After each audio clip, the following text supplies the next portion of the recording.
Good morning. It's your boy Doug 60 Gang. March 13th. It's Friday the 13th. So you guys be safe. Be careful. I'm out here going to a town called Juliet, Georgia. Never been there before. First time ever. And I'm going to take you guys with me. I'm going to go out there and this guy's got a front loaded LG washer. It's not properly draining, so company called me yesterday doing my log when I was making spaghetti. Accepted the job, so he's gonna pay it back for me to go out there. It's pretty much out plus ride one way, so money's green. Money's green. I'm on my way. Shout out to those born today. Happy birthday. My condolences go out to those who did not wake up to be with us this Friday, the 13th, March 13th, 2026. Alright, so gas is going back down and we are going to fuel up. Get the hell on down this road. That's what we got.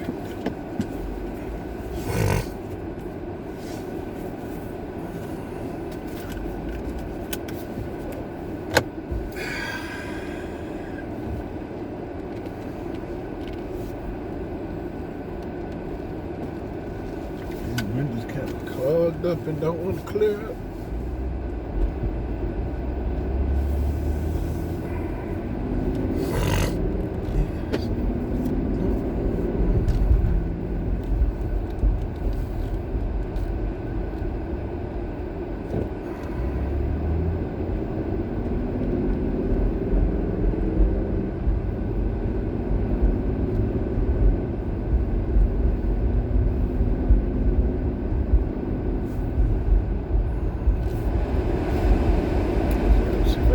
Clear up a little bit.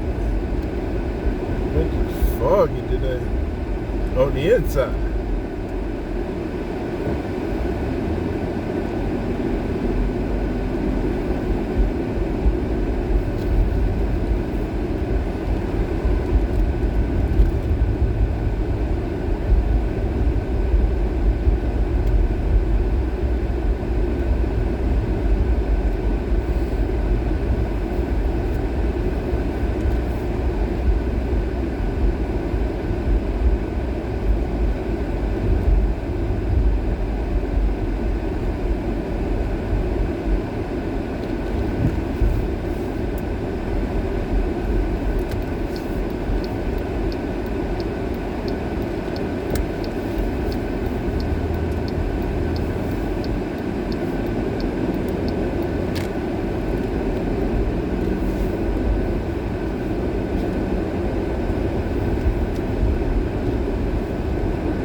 to shut down U.S. bases in the region, saying American protection is, quote, nothing more than a lie.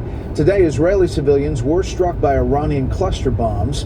This comes as Israel's prime minister encourages Iranians to rise up now. Correspondent Nate Foy is live in Tel Aviv again tonight. Good evening, Nate. Hey, Brett, good evening. So just hours after hearing from Mojtaba Khamenei as Iran's supreme leader for the first time, we heard from Israeli Prime Minister Benjamin Netanyahu in his first news conference of this war, and he said to the Iranian people that he believes regime change is possible. Listen here. We stand with you. We help you. But at the end of the day, it's up to you. It's in your hands. Already, we can say with certainty, this is no longer the same Iran. Brett, Netanyahu said that he speaks to President Donald Trump freely every single day. Meanwhile, Iran's new supreme leader didn't appear on camera today, further fueling speculation about his health. Instead, a state television newscaster read his statement where he threatened to expand and intensify the war against the U.S.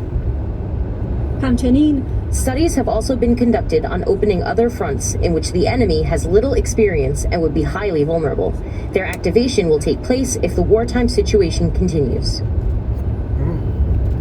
He also claimed that Iran is only attacking U.S. bases in the region, but new video contradicts that. Take a look. Bahrain says that Iran attacked its fuel tanks today after an Iranian drone crashed into oil storage tanks in Oman. Meanwhile, Israel is responding to an offensive by Hezbollah last night. They're surging additional troops to the northern border and targeting Hezbollah leadership. Now, tonight, Tel Aviv has once again been targeted by Iranian ballistic missile fire. This is after last night when a senior IDF official told Fox News that Iran and Hezbollah coordinated their attacks against Israel. Brett? Nate Foy live in Tel Aviv. Nate, thank you. And a Fox News alert because Iran's new supreme leader issuing his, his first public statement. It was a written message that was read by an Iranian state TV news anchor, Trey Inks. Let me hand it over to you while I cough and you tell us what exactly happened. What did he say? Yeah, Dana, good morning. We're just getting this in right now. On Iranian state media, a presenter read a new statement from Iran's new supreme leader, Mojtaba Khamenei, and Reuters is reporting a few highlights from those remarks, saying that the supreme leader said in the statement, "We believe in friendship with neighbors and only target the bases, and we will inevitably continue." That is not true. We know that many Gulf countries have had their residential and civilian infrastructure attacked. Now, Iran's new supreme leader in this statement goes on to say all U.S. bases should immediately be closed in the region and those bases will be attacked. He also says in the statement, again, that was presented on state media, he does not appear in the statement, that he calls on unity among the people of Iran and participation in Quds Day. Now, Quds is the Arabic word for Jerusalem, and this day normally falls on the last Friday of Ramadan. And so, if my math is correct here, that would be March 20th of this year, the last Friday of Ramadan, when traditionally we have seen Iranian proxies like Hamas and Hezbollah launch attacks and also large demonstrations in the region. And so this is certainly something to look out for in the days ahead. But again, this is the first statement that we are receiving from Iran's new supreme leader, Mojtaba Khamenei. He speaks about the attacks on Gulf countries, also says that he will target U.S. bases in the region, and then also talks about the Strait of Hormuz. This is an interesting part here. And again, we are just getting these highlights from Reuters, watching state media in Iran. They're first coming out, of course, in Farsi. And Iran's new supreme leader goes on to say the closure of the Strait of Hormuz should be continued as a tool to, quote, pressure the enemy. And so the rhetoric that we are hearing from Iran's new supreme leader is quite similar to his father's rhetoric. Remember, Iran's former supreme leader was taken out in the opening strikes of Operation Epic Fury when this war began. And in those opening strikes, Mojtaba Khamenei's wife, mother, and one son were also killed. Again, the latest remarks, though, that we are getting from the supreme leader via state media, and we are quoting Reuters here, indicate that he will continue ordering the attacks on U.S. bases in the region and continue efforts to close the Strait of Hormuz. Bill, Dana? And Trey, as you pointed out, Iran's new supreme leader said that Iran has, quote, warm relations with Gulf countries. I'm curious, how do you think those Gulf countries are going to react to hearing that, considering Iran is droning and missiling them every day? Yeah, I've been speaking with Gulf leadership and sources over the past 2 weeks, and I would not describe the current relations as warm between these two countries.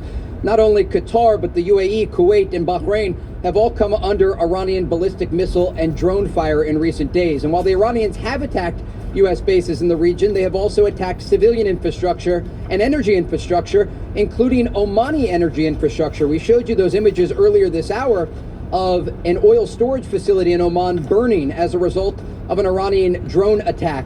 And remember, Oman was the mediator in the negotiations that were taking place earlier this year indirectly between the Americans and the Iranians. And so the current relationships are not good between Gulf countries and the Iranian regime.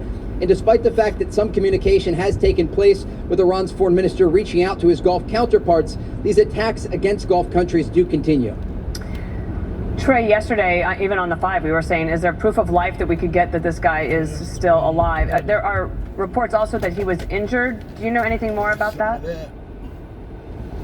Yeah, I spoke with an Israeli intelligence official in recent days who indicated Mojtaba Khamenei is injured. They downplayed the reports, though, that he was critically injured, saying that he was injured in one of the strikes, the opening strikes of Operation Epic Fury, again, that killed his wife, his father, of course, and one son.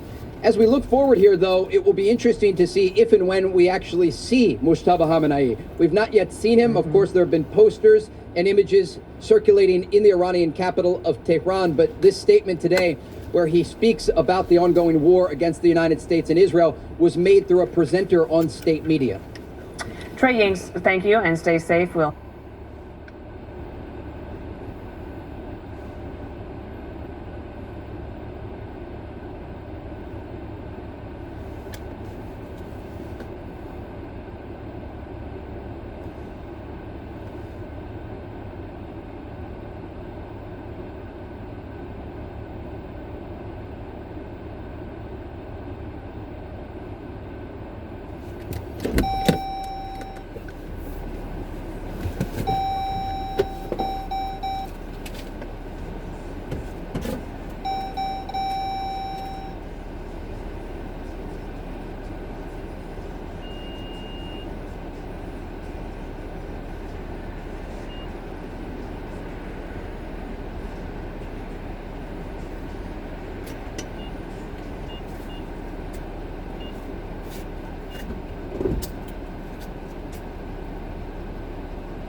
We'll maybe see you again as this America's Newsroom show rolls along.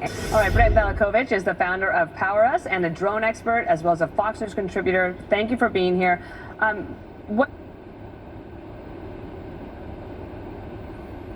everybody. Welcome back to another episode of Injustice for All with Judge Joe Brown. Hi, Judge. How are you? I'll manage. It's getting chilly again. Wintertime. It's March. Spring starts, I think, the 21st of March or the 26th. Don't believe it. I'm looking at the weather predictions. It's supposed to be cold. Warm weather will come soon, but yeah, the problem is it's too warm, too much, too often. And it was 80 degrees day before yesterday, and now it's high 30s today. I guess it's preparing people for the warm weather that's coming up. Well, there's a climatical change in spite of protestations to the contrary. There really is one. But it is what it is. It is what it is. Well, the planet will survive. I don't know how well we will. And then, of course, you've got the folk that have been holding sway for the last couple of Obama, Biden, Harris administrations. They don't believe in hard work, and where they're going to get the stuff to give away, I don't know, because things can get rough. Yeah. Things can get real, real rough. Oh, wait a minute. I'm backwards. Yeah, there you go. All right, so I guess we can get started. Today, I'm going to have you discuss birthright citizenship, more specifically 14th Amendment. Supreme Court will have a decision on the birthright citizenship this year, probably by the summertime. And that has been a big debate since President Donald Trump took office, because birthright citizenship, 14th Amendment, was mainly for formerly enslaved Black Americans. Yesterday, the Senate had a hearing on birthright citizenship and the 14th Amendment, and I want to play this clip here of Ted Cruz breaking down the true meaning of the 14th Amendment and birthright citizenship. From 1861 to 1865, nearly 400,000 Union soldiers fought and fell to prove whether the principles of the Declaration would remain mere words on a parchment or become the moral foundation of this republic. The Declaration proclaims a simple but yet revolutionary truth: that all men are created equal, that they are endowed by their Creator with certain unalienable rights, and that among these are life, liberty, and the pursuit of happiness. But for nearly a century, America struggled to live up to that promise. Mr. Werman, let me begin with one of the darkest chapters in our constitutional history. You're, of course, familiar with the Supreme Court decision in Dred Scott versus Sanford. Yes, sir. That decision held that African Americans, whether slave or free, could not be citizens of the United States. Is that correct? That is correct. By denying citizenship, the court also denied African Americans equal political rights, equal access to the courts, and equal protection of the laws. Correct. They were denied all privileges and immunities that the Constitution affords to citizens. Would you agree that the Dred Scott decision pushed the nation even closer to civil war? It did, by invalidating the Missouri Compromise, among other reasons. It is hard to imagine a decision more corrosive to the principles of the Declaration. Many historians posit the decision in Dred Scott helped cause the Civil War. And when that bloody war, the bloodiest war in America's history, ended in 1865, the legal status of the newly freed slaves was far from settled. Mr. Werman, after the Civil War, was it clear as a matter of law that the freed slaves would necessarily enjoy the full rights of citizenship? It was not if Dred Scott was still good law. Congress understood the danger of that uncertainty, and if the Constitution remained silent, the rights of the newly emancipated slaves could be challenged, undermined, or even potentially stripped away by future courts. That would mean that the blood shed in the Civil War was shed in vain. So Congress acted. In 1866, it passed the Civil Rights Act, declaring that the newly emancipated slaves were citizens of the United States. Mr. Werman, even after Congress passed the Civil Rights Act of 1866, were there serious doubts about whether Congress had the constitutional authority to enact it? Yes, there were. And so Congress chose a more permanent solution. The solution was to write citizenship itself into the Constitution, so that never again could a court repeat the mistake and the gross injustice of Dred Scott. All persons born or naturalized in the United States and subject to the jurisdiction thereof are citizens. That sentence settled the question of citizenship after the bloodiest war in American history. Mr. Cooper, would you agree that the Citizenship Clause sets forth two requirements for citizenship? First, that a So, did you want to say anything so far? Well, let him say what those two requirements were. That's the crux of the discussion. Okay. person must be born or naturalized in the United States, and second, that the person must be, quote, subject to the jurisdiction thereof. That's clear from the face of the amendment. And is it fair to say that the current debate... You can stop right there. Okay. Subject to the jurisdiction thereof. There is where you get the problem. What does that mean?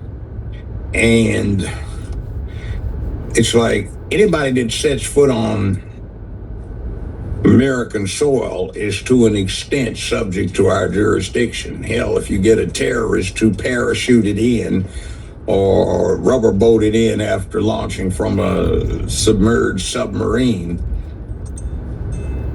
he's not immune from any kind of action. Now, if he happens to have diplomatic immunity, he does. But it gets confusing because we get into the obvious meaning of the language. And one of the big problems in law is that you have laws where the language seems very obvious to everybody who is responsible for the legislation, act, amendment, whatever it may be, but not so much to somebody who comes 100 years later, 50 years later, 25 years later, 6 months later. I'm sorry, what is that noise? Pooch. Anyway, Stop, because she did. So anyway, here's the problem. The Supreme Court has a mess it's painted itself into, a corner it's painted itself into. The 15th Amendment was intended to benefit former slaves, all right? Its primary use throughout American history since it was ratified as an amendment has not been dealing with former slaves, but enabling corporations. Some people on the woke side are very mistaken when they say the United States is modeled after a corporation.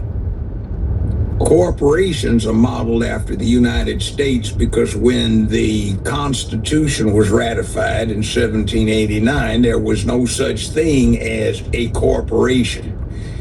Corporations were created by state action somewhere contemporaneously with the end of the Civil War. They wanted to set up a limited liability circumstance like England had based on Crown dispensation. LTD, limited liability.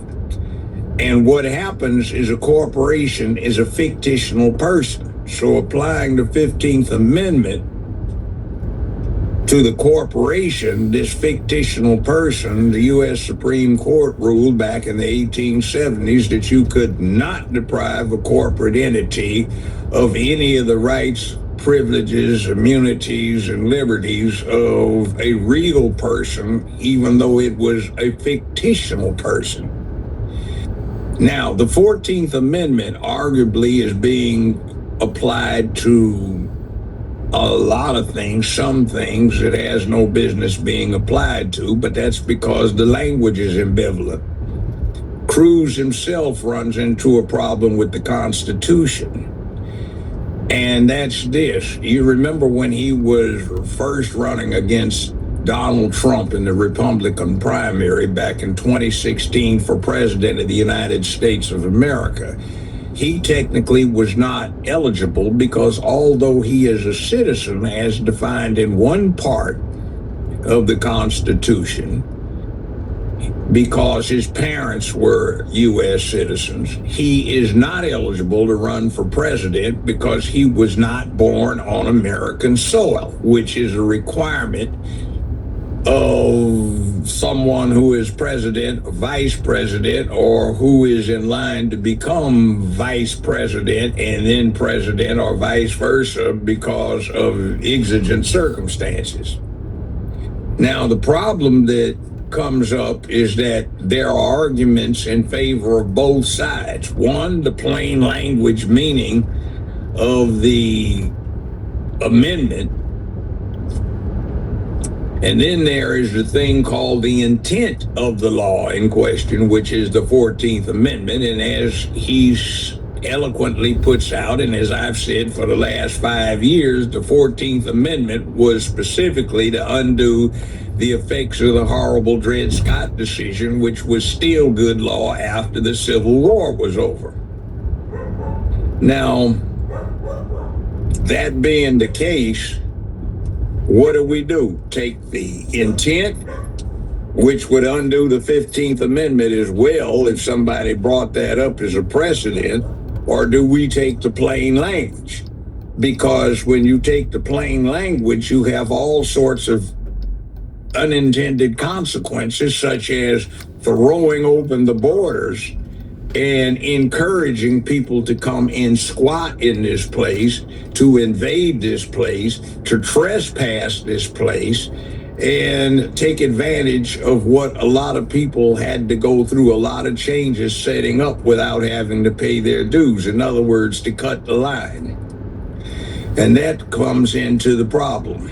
Now, right now, we have got intelligence information that suggests that so-called sleeper cells or groups that have taken advantage of the open border, who mean us no good, Al-Qaeda, ISIS, Hamas, etc., have infiltrated the country, and they're ready to spring 911 2.0 on the country, which will be a disaster.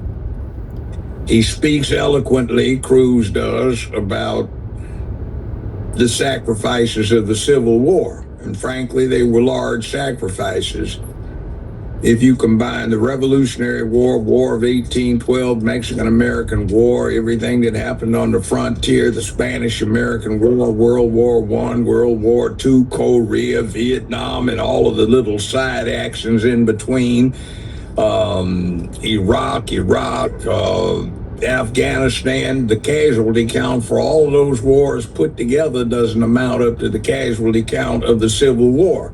Now, he was reiterating Lincoln's speech, 70 years ago, our forefathers brought forth on this continent, etc., etc., etc. And what was the significance of Gettysburg? Well, at that one battle that lasted 2.5 days, let's say, the casualty count was north of 83,000 people who paid the price for being involved in that. 83,000, all in one little area near Gettysburg, Virginia. Now, that was simultaneous with another one that occurred down here in Mississippi at Vicksburg, where General Grant conquered a Confederate army at the exact same time. So you've got on the other side of 100,000 casualties that came about inside of about a week-long, take it a month-long period. And that's just 1 month out of 1861, 2, 3, 4, and part of 5. So there were great sacrifices that went into acquiring what became the 13th Amendment, freeing the slaves, 14th Amendment, dealing with what is now called birthright citizenship. And also it had something to say about Native Americans, meaning American Indians. And the 15th Amendment saying that all people, persons in the United States essentially had the same rights. So that's the 15th Amendment. Now, that is going to create a big problem, and that's the work that they're paying these people on the Supreme Court to settle. And I don't trust Conjay Jackson types, with due respect to her honor and all of that, nor some of the Democratic appointees to be able to fathom what's going on, because frankly, they strike me as too shallow.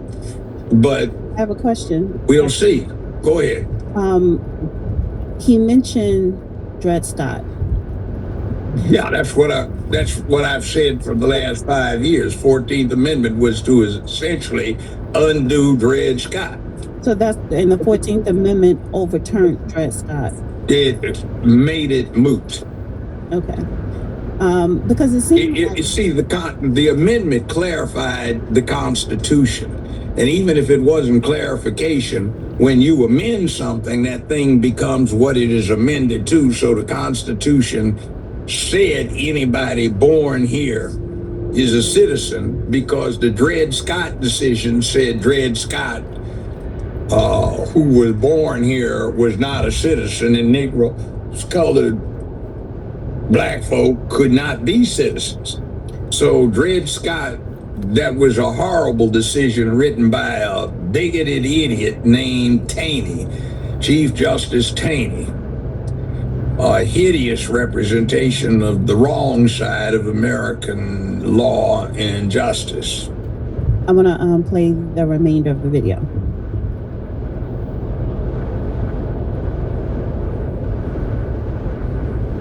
over the birthright citizenship centers on the meaning of the second phrase. That's right. Subject to the jurisdiction thereof.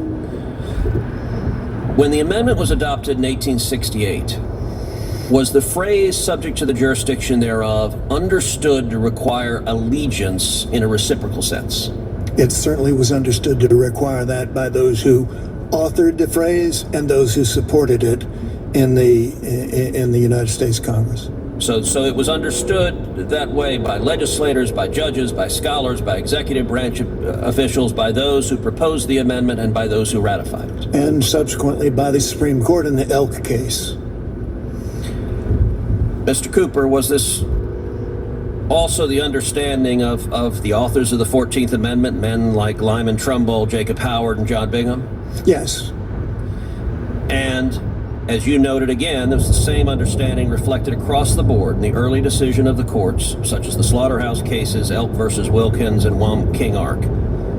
In also the leading commentators of the period, like Alexander Morse, Francis Wharton, and George Collins, and the view of executive officials responsible for enforcing the law, including the Attorney General of the United States in 1873 and the Solicitor of the Treasury in 1889. The consistency was remarkable, yes.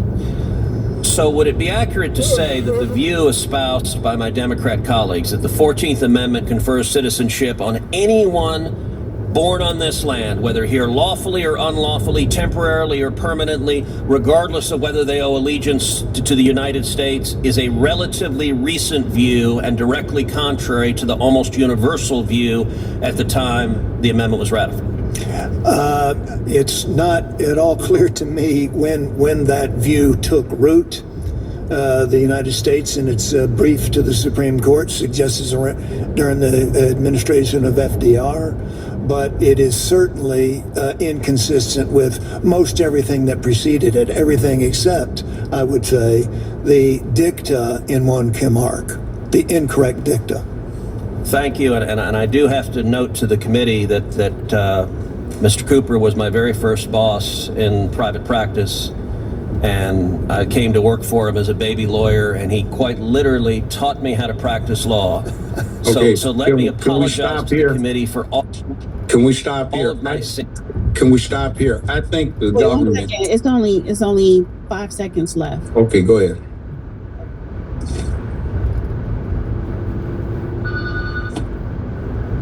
Please do not hold Mr. Cooper responsible for my many errors in the decades since. I thought you were trying to get a grade upgrade from the exam you took and only got a B+ just now. Thank you. Okay, now, I think the government has taken the wrong track here. The correct approach is to take a long-standing U.S. Supreme Court precedent called the fruit of the poisonous tree. It is known to first-year law students who have taken criminal law as the Wong-Sun Doctrine. In other words, if the tree that produced the result is poisonous, so is its fruit. Now, what does that mean? And it would apply here that if you illegally trespassed into the United States, you crashed its borders, you invaded it, and you had a child, you are a poisonous tree, and anything that comes from you should not be sanctified. It should be rejected as fruit of the poisonous tree. Therefore, the birthright citizenship would not apply to those who are trying to claim it as a result of an illegality. That would be the way of saying it. You cannot claim it if it is the result of an illegality, because the illegality is a poisonous tree, and everything that grows from that poisonous tree, meaning the fruit of that tree, is poison too. So in other words, if you are illegally here and you have a child, your child should not be able to prosper from your illegality. You get what I'm saying? But I've not heard anyone put that point up, but it is long established precedent, in the modern era, say in the last 70 years of U.S. law, the Wong-Sun Doctrine, the fruit of the poisonous tree. And that's what I have not heard anyone try to apply,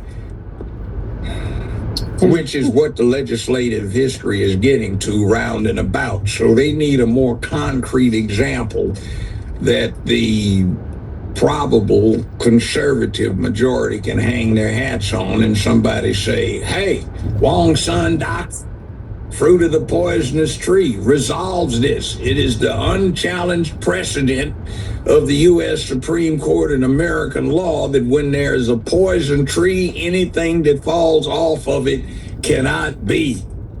So, yeah.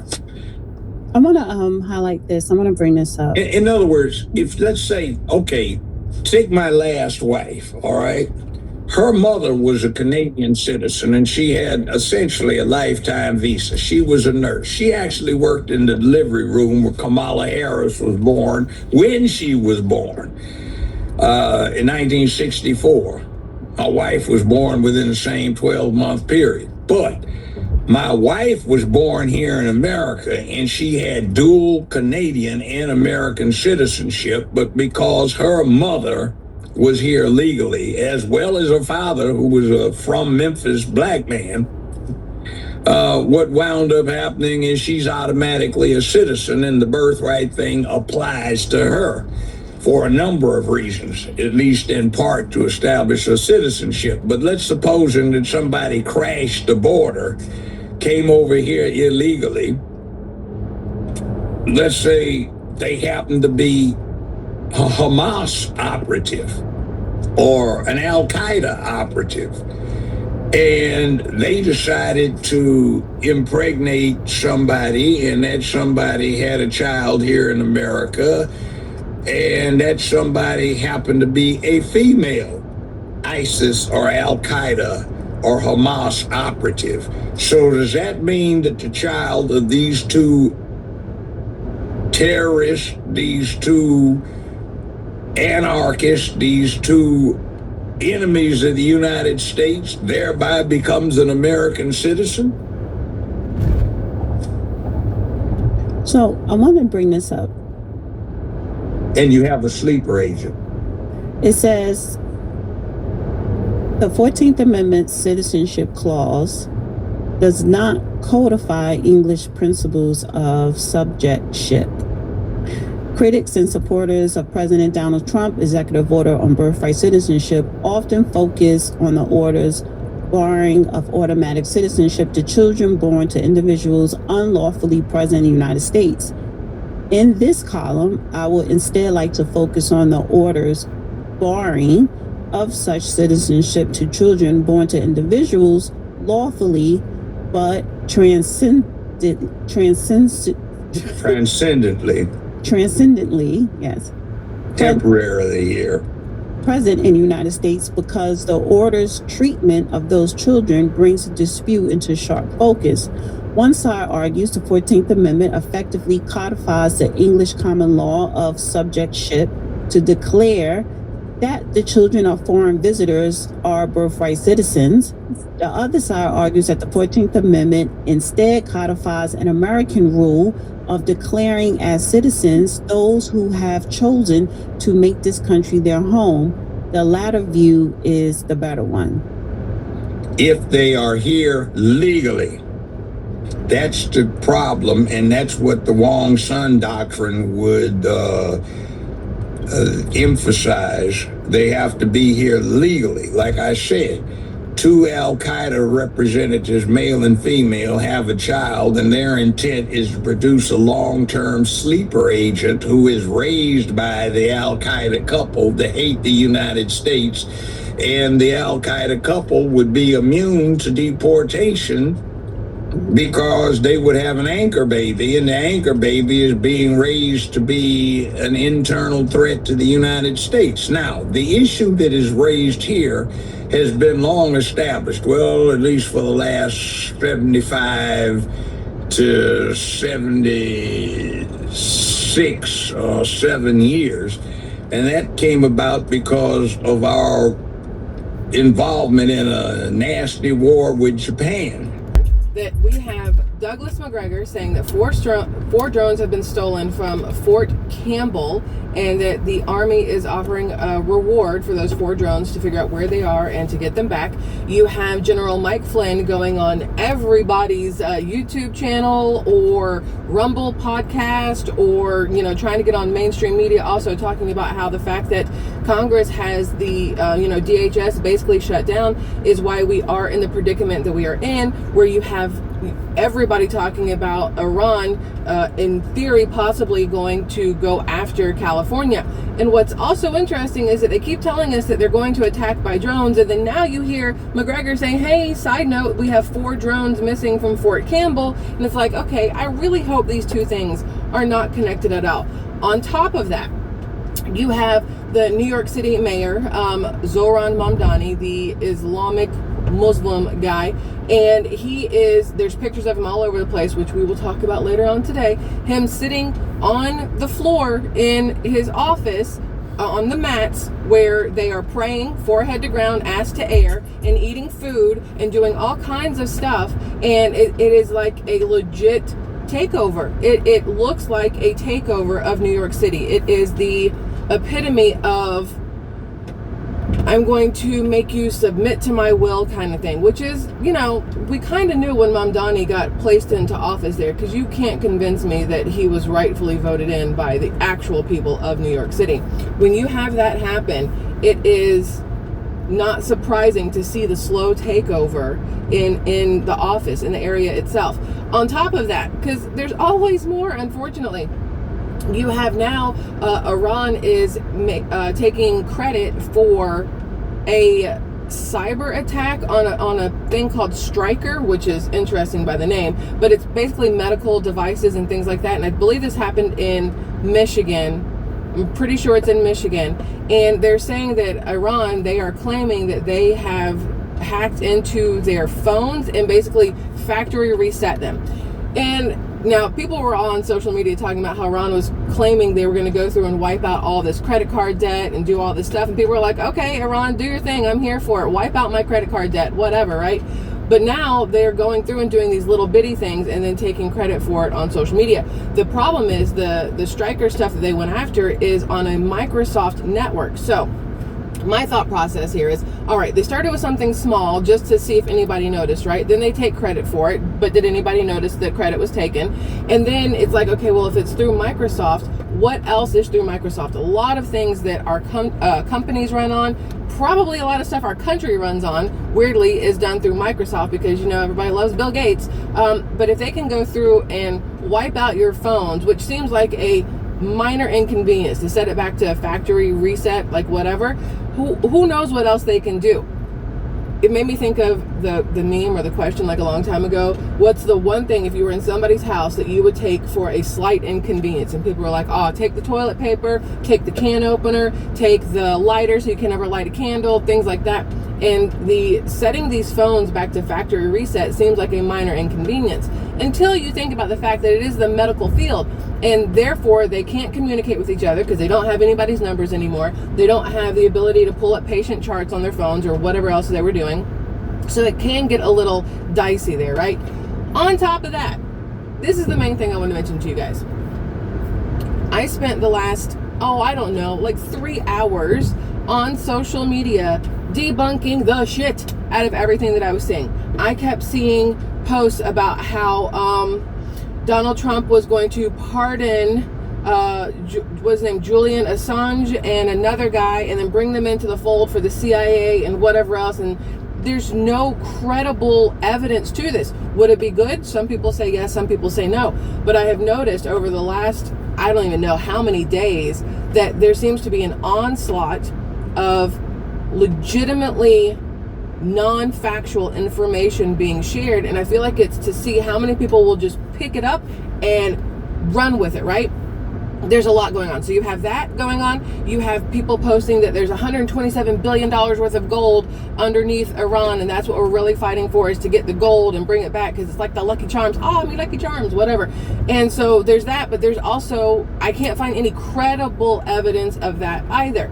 And it's getting very hard to know who to trust in the, I want to say, news arena, realm, whatever, not everybody who has a voice is a voice worth listening to. I'm wrong sometimes on things because I trust a voice that turned out to be full of sugar honey iced tea, right? And then I have to come back and go, guys, my bad. Like, I trusted this person, and then, you know, it's not real. Or it's been exaggerated for that sensational click and to get people talking and whatever else. And there's a lot of that going on right now. So I have to make sure that I am the most diligent person out there when it comes to making sure that the stuff I bring you is real, because there's so many people that are putting out, I don't want to call it 100% false. They take an idea and then they exaggerate the crap out of it and then give it to you like it's fact. And that's the part that we have to be very careful about. So when I'm scrolling social media, I'm scrolling mainstream media, which they do it just as bad as the randos on X or, you know, Facebook or Instagram or any other place where you may go to see kind of sort of what's happening in certain areas, right?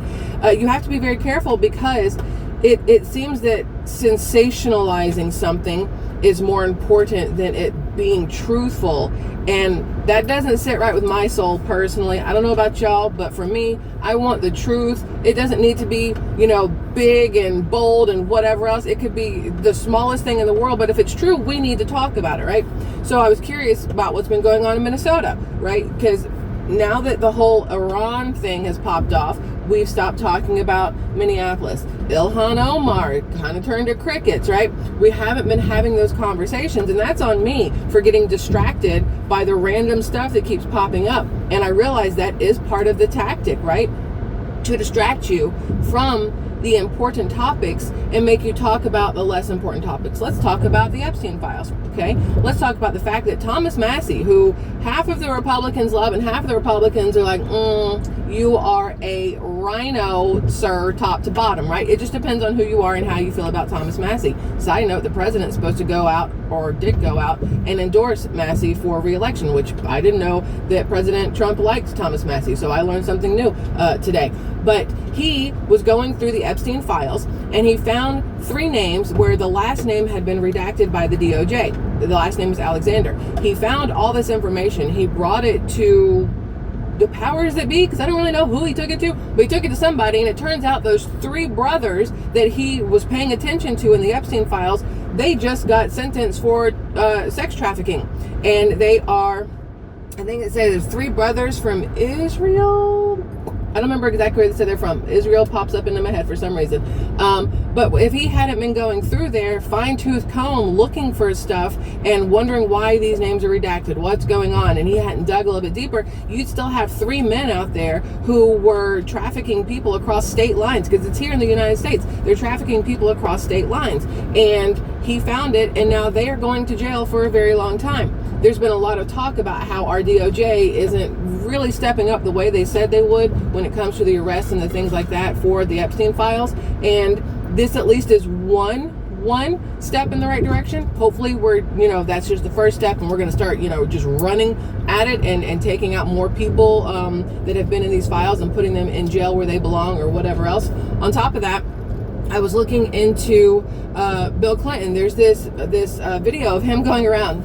He and good old Hillary are, I don't know what city they're in, but they're walking through the streets, and they've got like a whole entourage of people with them, right? And they're walking through the streets, and Hillary literally looks like she's dressed like, what's his name? Kim Jong-un, whatever the guy is. Her suit, it's very masculine and not flattering at all for any female body type or male body type at that. But they're walking through the streets. Excuse me, I'm trying not to hiccup because I talk too fast. They're walking through the streets, and Bill's like walking behind her, and she goes to turn and then stops, but Bill like runs into her. So in the video, it looks like he's trying to push her into oncoming traffic. And I'm like, I bet in the back of his mind, he was like, this would be a good time to do it. I could get away with it, because clearly it was a last minute pause. And if she falls into traffic, that's one less person to testify against him, technically, in the Epstein files and whatnot. But I thought that was interesting. They've made a lot of meme videos with it to make it funnier, where he runs into her and she falls down on her face, and then here comes Biden on a bicycle licking his ice cream cone, and then like runs over here, but then topples over on top of her. It's a whole thing. Either way, there's a lot going on. And I've noticed that on a lot of mainstream social platforms, that the ones who are the most sensational, whether it's the topics, the titles, the thumbnails, the video themselves, and the most reaching, seem to be doing very, very well right now. And those that are trying to bring you actual factual information with a little opinion mixed in, that's me, are kind of getting suppressed. And it's like, okay, well, we realize that a lot of these places are owned by left-wing stream media, right? Except for the fact that now you have Paramount and all these other things kind of moving together, and they seem to be a little more right-leaning. So I'm hoping that the voices that are being allowed out will change, and Republicans, conservatives, truth bringers will have a better chance at getting the information out to y'all, versus it being kind of sort of stamped down by the people on the left, who pretty much control a lot of our social media and mainstream media platforms, right? My husband, he's got a channel, and they are suppressing the crap out of his videos, and I'm like, I don't know, because he brings very, very, like, here is the fact of everything kind of stuff, and it's kind of like we refuse to be the people that will blatantly lie to get seen. The whole point in doing this is so we can have these truthful conversations. I'm not going to lose my morals because that's the only way to be seen. F that, right? So it is what it is. But I wanted you guys to know there's a lot more to talk about later. I'm about to embark on like a 10-hour drive, so I just wanted to do something really quick to bring you up to date with a bit of the things that I've seen this morning. We'll do something bigger a little bit later on. But I love y'all immensely. I hope you have a fabulous Thursday until we see each other again. And what's up?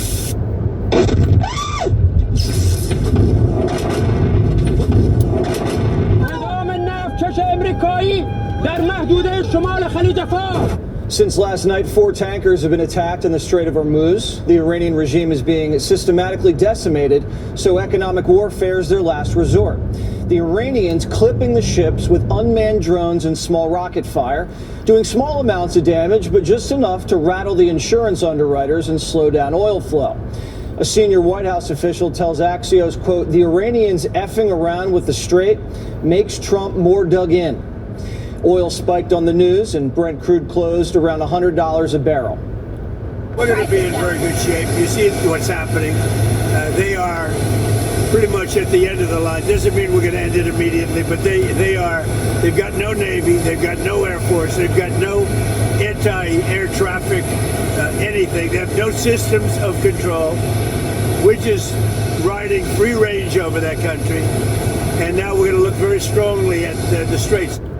We reopened the Strait before, in the 80s, during the tanker wars, when Iraq was doing battle with Iran. Fortunately, today we're in good hands. Former CIA Director General Petraeus explains why. How wonderful that we actually have an admiral in charge of U.S. Central Command instead of soldiers like me or Marines like some of the others. He knows this strait. He's been through it innumerable times. He knows they were ready for this. CENTCOM Commander Brad Cooper's already sunk Iran's Navy, but they still have the Mosquito fleet, little speedboats. They're a pest in the Gulf. Some are loaded up with rockets and drones. They haven't yet, but Iran can also mine the strait. Mines can either be anchored to the seabed or moored on a chain and can detonate over 250 pounds of explosives. We've already sank 30 Iranian mine-laying seacraft, but the Iranians have mobile surface-to-ship missile batteries on the coastline. So the United States is going to have to strike Iranian ports and pacify any aggression on the shore.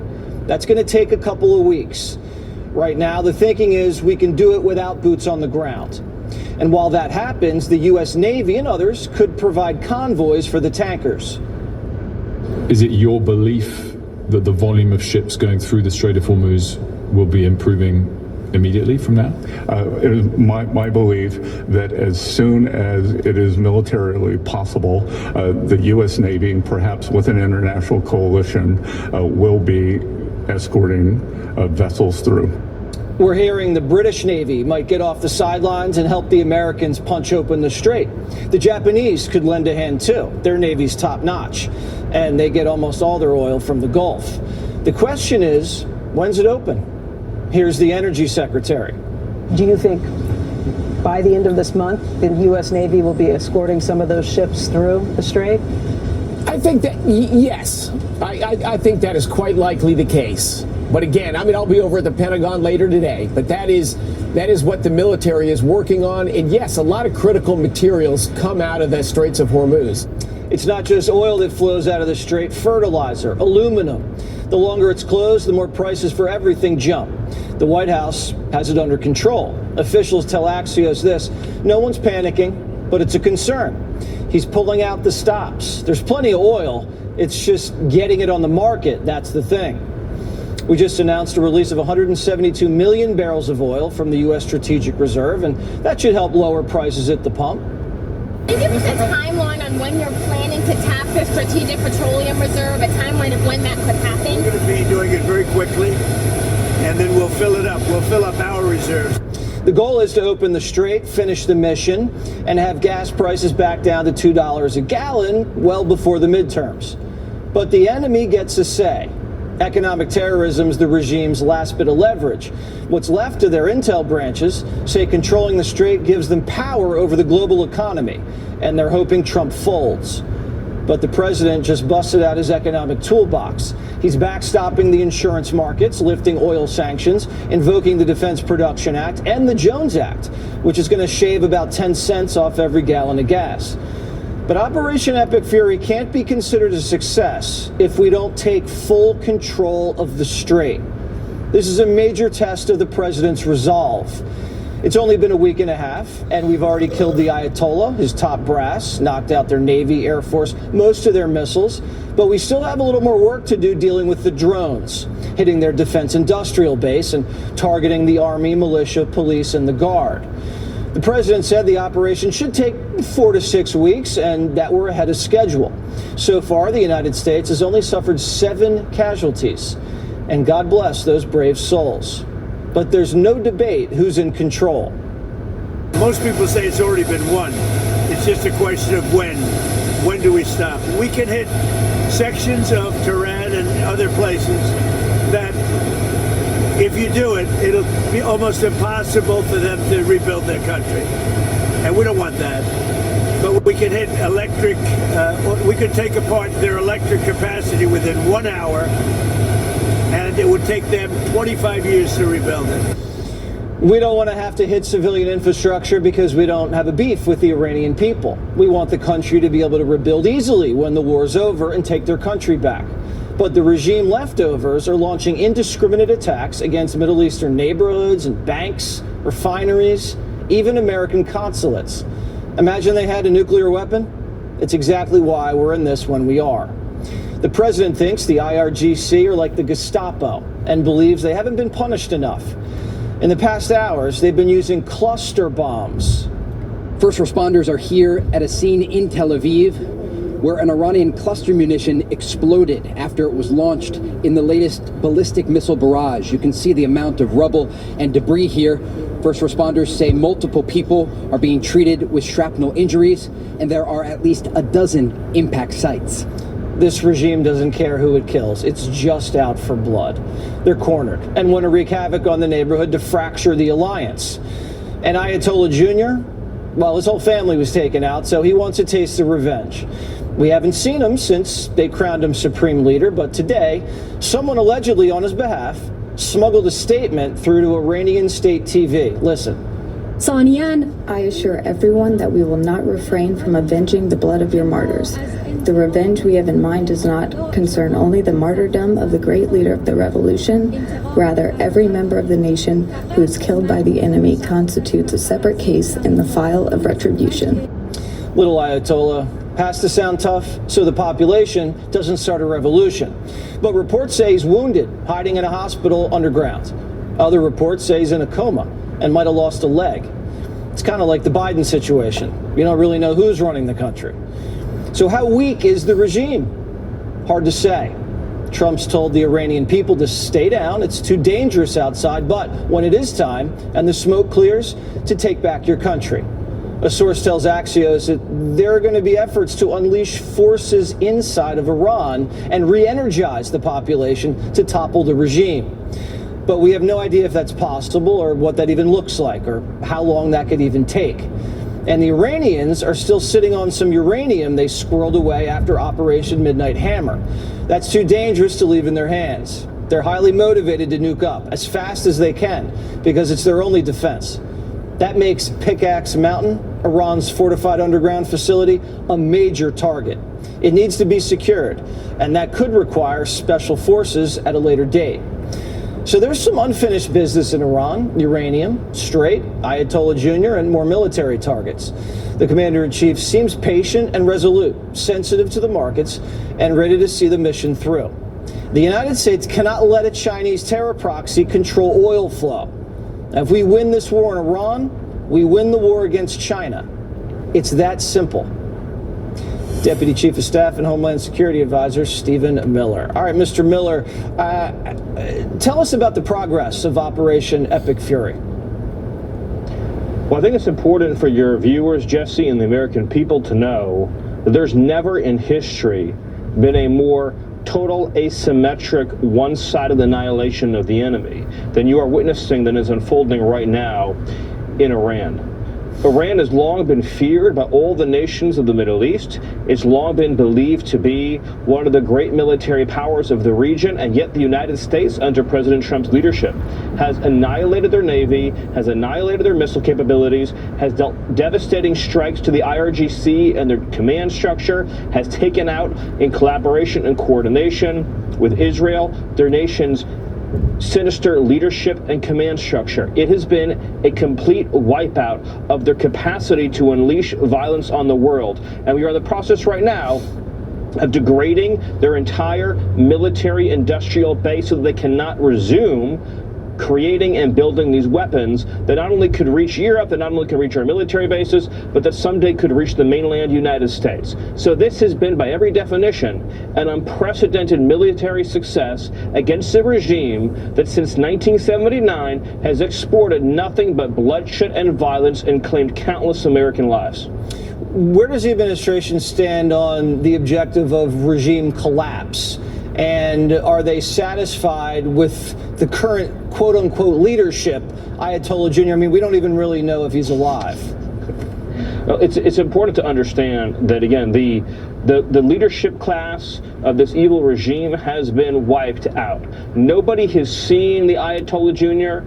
Nobody has seen proof of life. He didn't show his face on a TV camera. All we have is a statement that is purported to belong to him as a symbol and a signal of how degraded this regime is. And again, we are talking about how in a matter of days, a regime that has terrorized and menaced the world, that has used missiles to blackmail the world, has been degraded and has been set back to a degree that few thought possible. Ship after ship sunk, launcher after launcher destroyed, outpost after outpost, command center after command center taken off the map. So this has been a huge success for America, but the president is continuing to move forward to further annihilate, obliterate, and destroy the regime's capacity to threaten American interests around the world.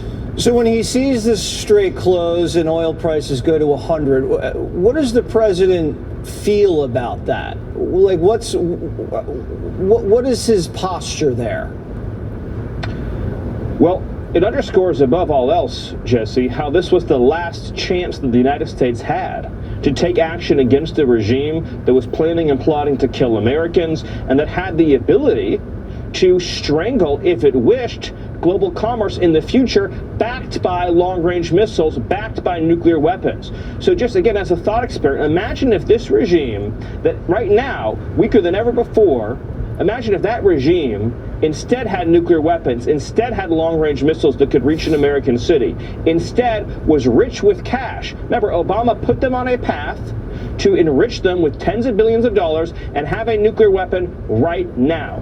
A rich regime that controls commerce through the Strait of Hormuz and has nuclear weapons, has long-range weapons.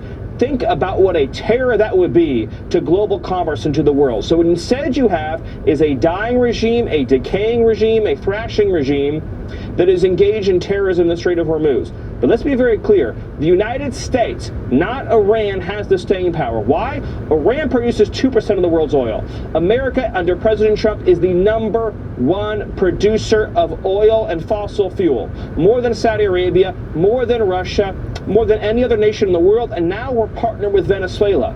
So the president is taking every action he can to lower prices. You mentioned, of course, unsanctioning oil that's at sea to get that into the market, continuing to push our own producers to drill and expand production as fast and as far as they can, providing regulatory relief, and you're going to see more and more in the days to come. Well, you asked earlier as well about the future of the regime, because I didn't want to leave that question hanging. The president's been clear on this point too, Jesse.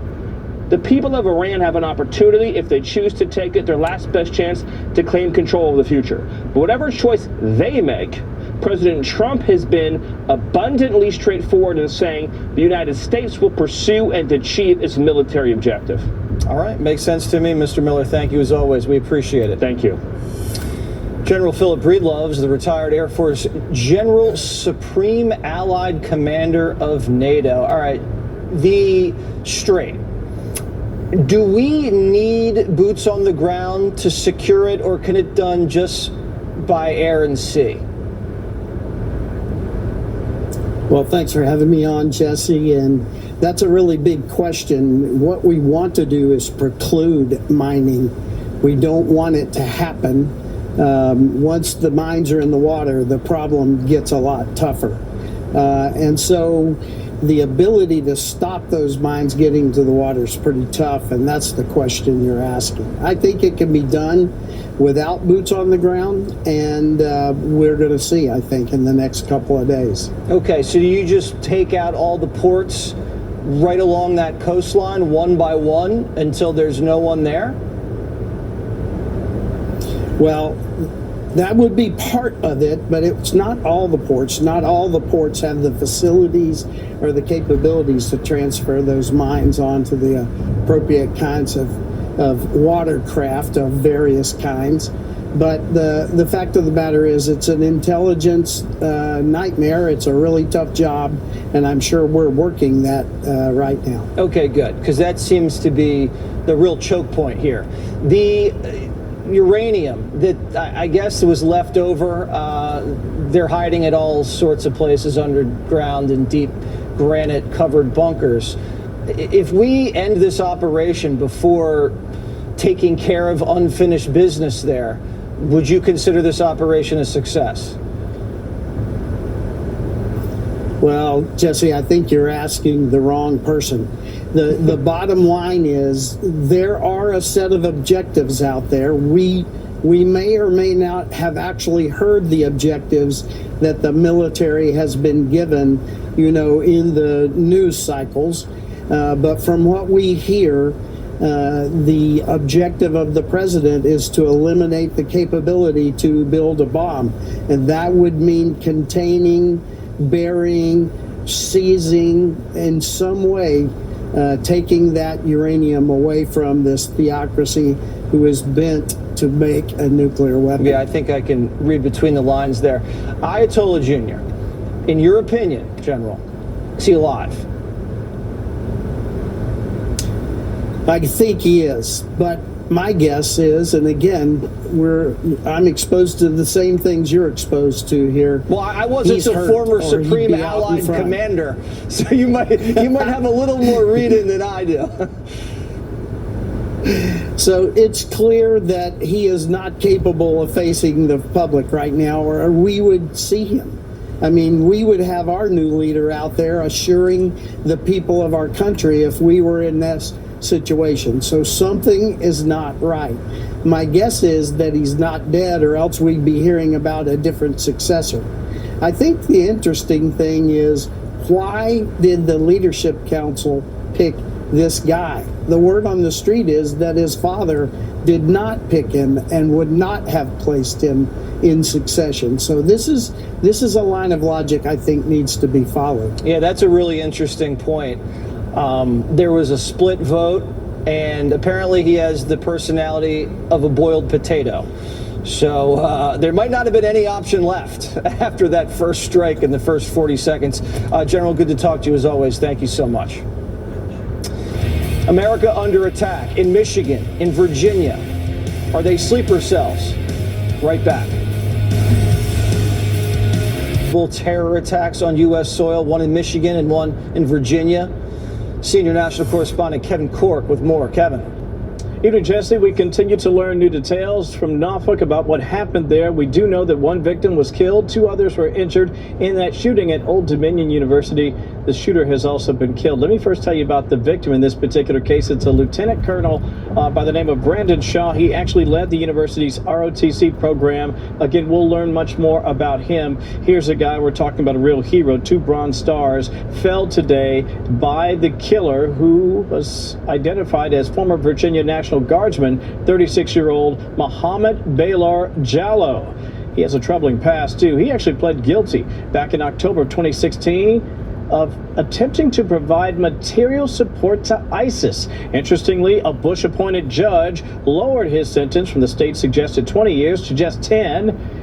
In the sentencing, the judge said, you have no criminal history, you've been a law-abiding citizen and a member of the National Guard, so I think that the ultimate sentence that I hand down should reflect the good things you have done, as well as the horrendous things. Well, he did more horrendous things today.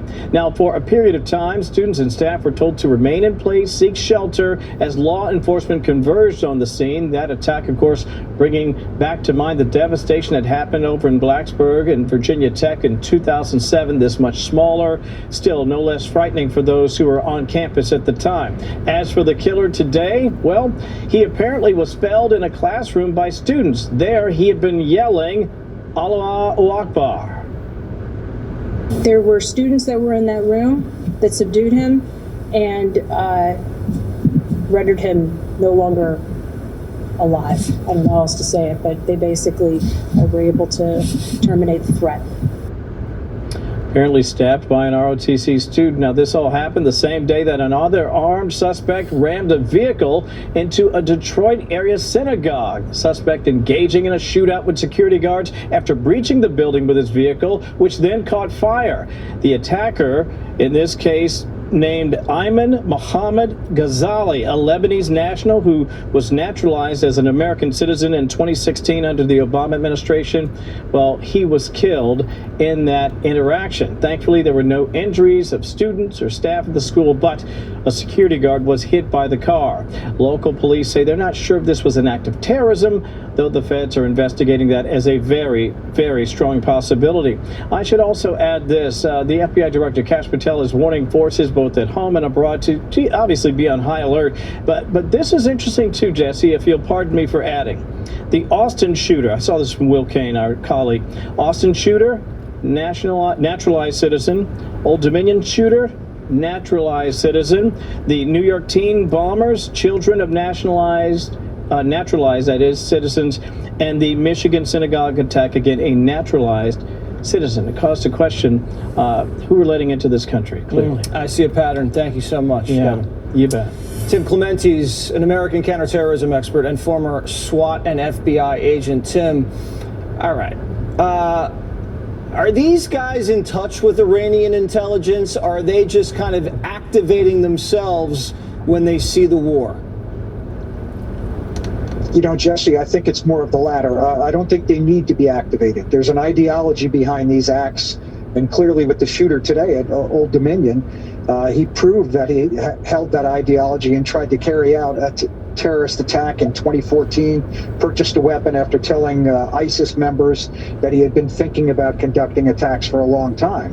And so that's the ideology. It doesn't take a call from anyone to tell someone that has this ideology that they should act on it. Clearly, this guy had the background in it. And, you know, in the FBI Behavioral Analysis Unit, they teach something to all students, and I learned this when I was in the FBI Academy. The best predictor of future behavior is past behavior. And so it should be no surprise or shock to anyone that a person that would align themselves with ISIS, even though they were a National Guardsman, and want to commit a terror attack against the country that took them in, is willing and able to do pretty much anything at that point. Yeah, so then why this judge, the Bush judge? You'd think the Bush judge would know better. This guy slashes the sentence in half and lets him free. Why can't we denaturalize or unnaturalize these guys? They've taken up arms against the country, basically. Get him out of here. Why wasn't he out of here? Well, you know, Yeah, Jesse, that's a good question. There is a process for denaturalization. The United States, Customs or Citizenship and Immigration Service is responsible for that, USCIS. And they can denaturalize someone. And there are terms. If you look on their website, it shows that within 5 years of becoming naturalized, if you align with a subversive organization, a communist, anti-American group, anything I would say like that, ISIS is certainly subversive, falls in that regard. Right. Yeah, I would say so. So I don't know if it was within 5 years of his naturalization, but that's the norm of the law. It doesn't mean that a judge or some officials can't say, oh, we're revoking your citizenship, you're gone at any time. All right, so both of these guys, one came from Lebanon, violent country. One came from Sierra Leone. I mean, that is just a wicked place, tons of violence. We're bringing these people here. We're naturalizing them. It seems dangerous. Why are we taking in people from these war-torn nations and turning them loose? Well, that's the question. And you hear, or at least you heard in prior administrations, that these people are vetted. And the problem is when you come from, especially third world countries, what process could you possibly do to vet them? It's almost impossible. If you have a person coming from, a rural village in Afghanistan, it's not like you're going to go get their driving records and get the NCIC records like we have in the United States that the FBI keeps. And so there's really no way to know what their background is. I mean, we worked Somali terrorism for years, and most of the Somalis had no records of any kind before coming to the United States, none whatsoever. They couldn't tell you their birth date. They couldn't tell you where they were born. All they could tell you was their family name. Yeah, well, now a lot of them have criminal records because they just got caught stealing billions of dollars. Tim, great to see you. Thank you so much. The media and the Democrats start going after American soldiers. Wow. The Hormuz and the Iranians are lashing out. Nate Foy live in Tel Aviv. Nate. Hey, Jesse. So Hezbollah is firing into northern Israel tonight after Prime Minister Benjamin Netanyahu gave his first news conference of the entire war. And in it, he said he still believes that regime change is possible in Iran. Here's his message to the Iranian people. We stand with you. We help you. But at the end of the day, it's up to you. It's in your hands. Already, we can say with certainty, this is no longer the same Iran. Netanyahu also threatened Iran's new supreme leader, Mojtaba Khamenei, who President Trump just told our Brian Kilmeade he believes is injured but still alive. The new supreme leader didn't appear on camera today, but he did threaten to expand the war against the U.S. in a written statement, saying, quote, "Studies have also been conducted on opening other fronts in which the enemy has little experience and would be highly vulnerable. Their activation will take place if the wartime situation continues." He also said Iran is only attacking U.S. bases in the region, which just clearly isn't true. New video shows Iran attacking energy infrastructure in Bahrain here and an Iranian drone crashing into oil tanks in Oman. The U.S. has now hit 6,000 targets in Operation Epic Fury. They've also sunk 90 boats, including 30 mine-laying ships. Meanwhile, Israel's responding to a Hezbollah offensive by conducting airstrikes in Beirut and surging additional troops to its northern border. Now, U.S. Central Command said tonight that a KC-135 refueling aircraft went down in western Iraq in what they described as a friendly incident between two planes. One of them landed, the other one did not, but they said that it is not due to hostile fire or friendly fire. Jesse? All right, Nate, thank you so much. Democrats took a look at the Pentagon budget, and they're going nuts. They think Hegseth ate the entire Atlantic Ocean. $6.9 million for lobster tail. He spent more in the month of September than most countries on Earth spend in their defense. Well, do you believe all for himself? Lobster tails? Do you believe while our troops are eating MREs? No. Lobster tails? Do you believe the Secretary of Defense is personally eating all the lobster?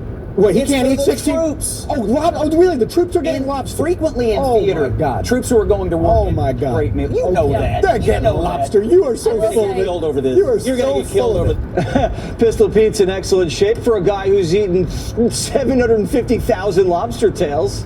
Hegseth claimed his focus was going to be on warfighting and lethality, but it sure seems like his actual priorities are very different. So the Pentagon seems a lot more focused on fancy meals and high-end instruments than laying out concrete goals for the war in Iran, which might explain why no one seems to know what we're actually doing there. No wonder Hegseth always looks miserable. He's 24/7 meat constipated. That's the face of a man warfighting with his colon. The party that spent billions on sex changes in Guatemala and Sesame Street in Iraq, they're mad we're feeding our soldiers seafood. $1 billion just a couple of months ago on lobster and king crab and cable TV and furniture for the Department of Defense. These are your taxpayer dollars that he went on an absolute blowout spending spree at the Department of Defense. This is absolutely disgustingly unacceptable. It's official. New hoax alert. New hoax alert. New hoax alert. Hegseth didn't spend billions of dollars on steak and lobster for himself. It went to Army, Airmen, and Marines. It's a long-standing military tradition. Surf and turf gets served before long deployments and dangerous missions, when morale matters most. The Obamas made sure the troops were well fed. Look at this. Here's Michelle serving up some ribeyes. And every Saturday in Afghanistan, seafood night. Quote, I've eaten more lobster since I arrived here than I have in the past decade in the States. On seafood night, the crew serves up to 400 of the tasty tails, 130 pounds of Alaskan king crab legs, and 135 pounds each of shrimp and scallops. Joey Jones got the surf and turf treatment back in 2010 in Afghanistan. One of his buddies got hit with an IED a few weeks after. You'd think we could spare some steaks and shellfish for guys risking their lives. Pete Hegseth has spent $15 million on steak and lobster. Are you serious? That is the only thing about home? That's the only thing that makes you feel special for the entire time you're there watching your buddies die and you're mad about that? The fact that people aren't smart enough to even look up what that's for before they criticize it, and I guarantee you none of them said a word when Biden surrendered Afghanistan, killed 13 of us.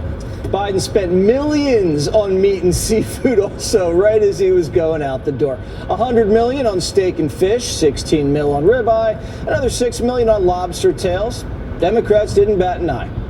But now that Trump's in office, it's a scandal. Hegseth also went all out on the buffet. Reportedly, the Pentagon spent $2 million on crab legs, $6.9 million on lobster tail, and over $15 million on ribeye steaks. No, boo. They're just hearkening back to our founders. As Paul Revere declared on his famous ride, one if by surf, two if by turf. Colbert's audience is booing that American soldiers get to eat the same things they do. The Somali pirates stole more than what Pete spent feeding soldiers. They're okay with drag queen story hour on Army bases, but not steak. Come on. Democrats don't know why we're feeding the troops or even what they're fighting for. So given the messaging, does anyone know what they're doing? Is anything, do we know anything other than we are bombing Iran? What's happening with all the other countries that we're in? Has anybody explained why we were dropping bombs in the sea because we were looking for drugs? I mean, what is happening? Okay. Okay. We don't know. Whoopi's in the news business. If she doesn't know why we're in Iran, that's not Trump's fault. It's hers. Kayleigh McEnany, the former White House press secretary and host of Saturday in America, say they can't eat steak and seafood if they're protecting the country. Is that the Democrats? Is that what they're saying? Apparently, and I love that you said Hegseth ate the entire Atlantic Ocean. I couldn't stop laughing for like the first 5 seconds here. But yes, that's exactly right. I mean, you pointed out the discrepancy between the Obama years and the Trump years. And just to add another one, when you look at Lloyd Austin, September of 2024, he spent all the same money. In fact, it was the most expensive September going back to 2008 September during the Bush years. And not only that, in the last 5 working days of September, this is again, end of Biden administration, it was more expensive than the entire GDP of all but 11 countries on what they spend on defense. So my point in saying all of this is there's such hypocrisy. They even spent $36,000 on footrests for cars, but yet the mainstream media media, they did not care. They were completely and totally silent. Wait. Why does a car need a footrest? You mean to like keep it from rolling? I was wondering the same. Is it for sitting in the car, or is it to make sure the car doesn't? Surf and turf. I've never heard of a footrest for a car. Maybe it's something. I'm not a car guy. I don't know everything about it. But okay, I don't know. How have the media and the Democrats characterized this war? They seem very confused, Kaylee. Yeah, it's amazing to me. My favorite line from the media and the left is, what's the objective? They ask it all the time repeatedly. What's the objective? What's the objective? We have had 4 presidents tell us the objective, Jesse. Bush told us the objective. Obama did. Biden did. They have all told us the objective. The objective, Clinton did, that Iran cannot have nuclear weapons. But they act as if they are so entirely confused. When a president just doesn't say the word, say the objective, he puts force and action behind it. So it's amazing, once again, hypocritical. You want the objective? Go look at the footnotes from Clinton, Obama, Bush, Biden. Yeah, it's never a good look when you're in the news business and you keep saying how confused you are. You're supposed to know a little bit more than everybody else because it's your job to. And then tell the people what's going on. Yeah. All right, Kaylee, go enjoy some surf and turf. You deserve it. You're on the front lines every day. I would say yes, I would just say you're confused about the footrest. So defeating your own theory there. I am. We're going to have Johnny research it. Thank you. Speaking of, he celebrates Women's History Month. Who's this famous woman? Let's go. The one. Her last name is Earhart. Ainsley. President Trump signed a proclamation today marking Women's History Month, but how much do people know about some of the nation's most famous women? Here's Johnny. February, we have Black History Month. June is Gay Pride. And March is... I don't know. What is in March? March is for the... Asians. Jewish people. Straight people? For the men. For the women. Really? I didn't know that. I just, you're telling me now for the first time. Do you recognize this woman? Sadly, yeah. Who is she? Harris. Great woman. What has she done for women? I know, like, Did you like Kamala Harris? I wasn't like totally like, yeah, Kamala Harris, but I did vote for her. Kamala says she might run all over again. Are you pumped? And as the... What has Kamala Harris done to impact the lives of women? I know about things that she's done, but they weren't good things. Absolutely nothing. She's kind of giving us a bad rap. I don't know what's wrong with you young people. You think you just fell out of a coconut tree?